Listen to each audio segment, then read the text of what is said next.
Are you prepared for unexpected financial emergencies? If not, don't worry. You're not alone. In the unpredictable journey of life, it's not uncommon to encounter unexpected twists and turns. These could include sudden medical bills, unforeseen house repairs, or even an abrupt loss of income. While we cannot predict these events, we can certainly prepare for them. And one of the most effective ways to do that is by establishing an emergency fund. An emergency fund, quite simply, is a financial safety net. It's a stash of money set aside to cover the financial surprises life throws your way. Think of it as a personal insurance policy against unforeseen expenses. It's there to catch you when you fall, providing a buffer between you and high-interest debt. But why is it so important? Well, without an emergency fund, unexpected costs can lead to financial instability. You might find yourself reaching for a credit card to cover that sudden car repair or medical bill, leading to high-interest debt that can take months or even years to pay off. A well-stocked emergency fund, on the other hand, allows you to navigate these financial storms without capsizing your budget or dipping into your long-term investments. It provides peace of mind knowing you have a safety net in place, and it offers financial flexibility, allowing you to make decisions based on what's best for you, not just what's necessary to stay afloat. The importance of an emergency fund cannot be overstated. It's not just about having money in the bank. It's about financial stability, peace of mind, and the freedom to make choices that align with your personal and financial goals. So whether you're just starting out on your financial journey or you're well on your way, consider this. An emergency fund is not a luxury, but a necessity for financial security. It's the first step to setting up your financial program. Now that you understand the importance of an emergency fund, you might be asking, how much should I save?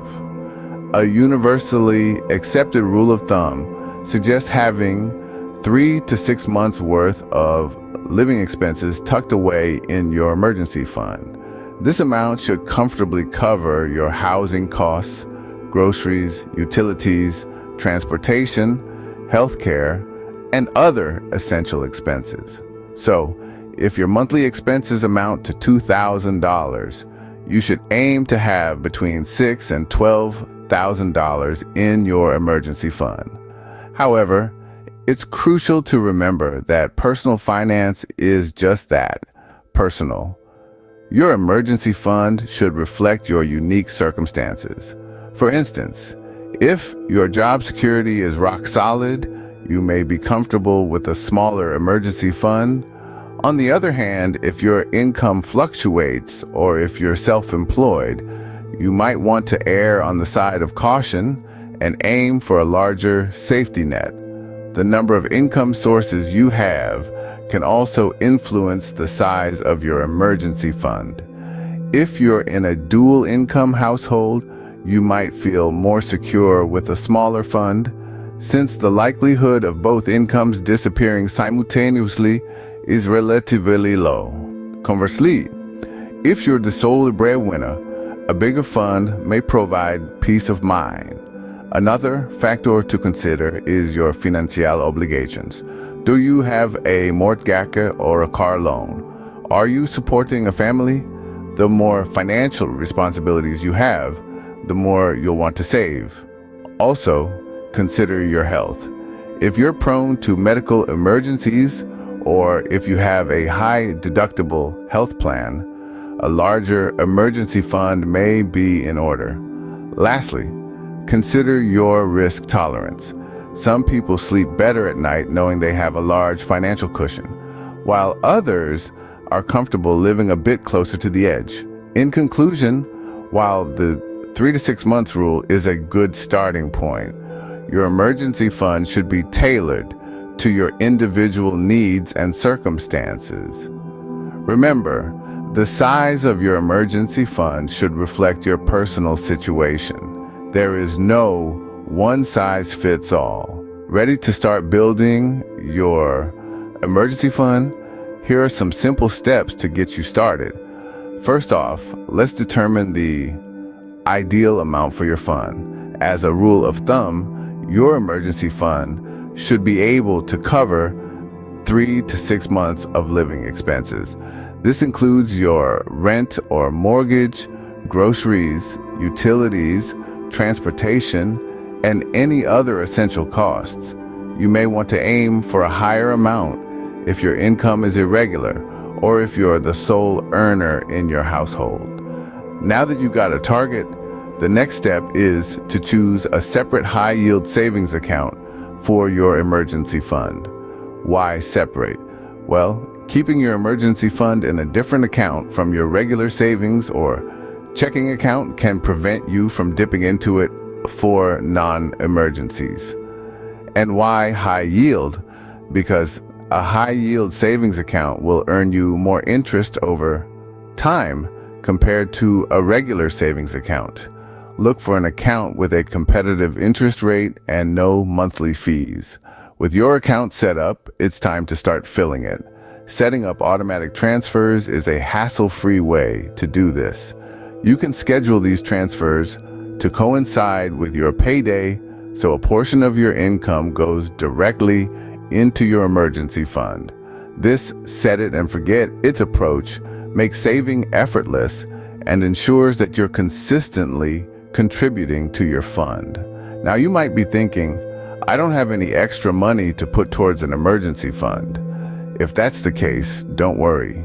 Even small contributions can add up over time. Start by saving what you can, even if it's just a few dollars each week. As your financial situation improves, you can gradually increase your contributions. And lastly, it's important to regularly review and adjust your fund. Your living expenses may change over time, and your emergency fund should reflect these changes. For example, if your rent increases, you'll need to save more to cover several months of this higher expense. Conversely, if you pay off a debt and reduce your monthly expenses, you may be able to scale back your emergency fund. Regular reviews will also help you catch any problems early on, like if you're consistently dipping into your fund for non-emergencies. Remember, an emergency fund is not a one-and-done deal. It's a living, breathing part of your financial plan, and it needs regular care and attention to thrive. By following these steps, you'll be on your way to establishing a solid emergency fund. Now that you've set up your emergency fund, how do you ensure it serves its purpose effectively? Great question. The importance of maintaining your emergency fund cannot be overstated. It's not just about setting it up and forgetting about it. It's about actively managing it to ensure it continues to meet your needs. Think of your emergency fund as a garden. You've done the hard work of planting the seeds, but now you need to water them, pull out the weeds, and perhaps even adjust the amount of sunlight they get based on changing seasons. In the same vein, your emergency fund needs your attention. First and foremost, it's crucial to resist the temptation to dip into the fund for non-emergencies. Sure, that new smartphone looks enticing, or maybe your car could do with a fancy upgrade. But these are not emergencies. Remember, this fund is your safety net, your buffer against life's unexpected turns. It's not a piggy bank for your whims and fancies. Next up, let's say you've had to use your emergency fund, a medical situation, a sudden job loss, or a major home repair.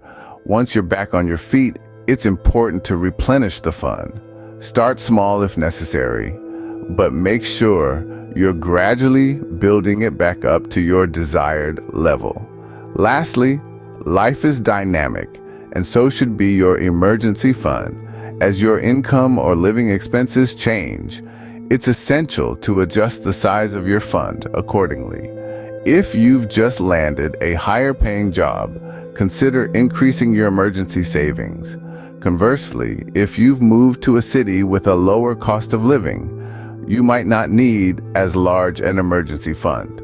So, in essence, maintaining your emergency fund involves discipline not to misuse it, diligence to replenish it, and the discretion to adjust it as your circumstances evolve.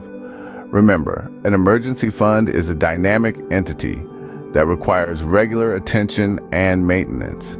It's your financial safety net, and like any safety equipment, it needs regular checks and upkeep to ensure it continues to serve you well when you most need it.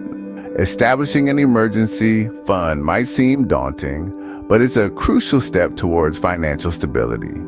Remember, an emergency fund serves as a safety net, shielding you from unforeseen expenses that could otherwise disrupt your financial plans.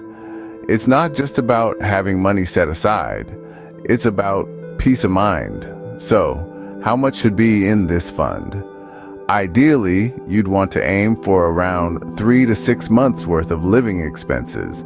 This provides a cushion that can carry you through unexpected life events like a job loss or a sudden medical expense. And how do you establish this fund? Start small, save consistently, and before you know it, you'll have built a robust fund. It's not a sprint, it's a marathon. Maintaining your fund is just as important. Regularly review your financial situation and adjust your savings as needed.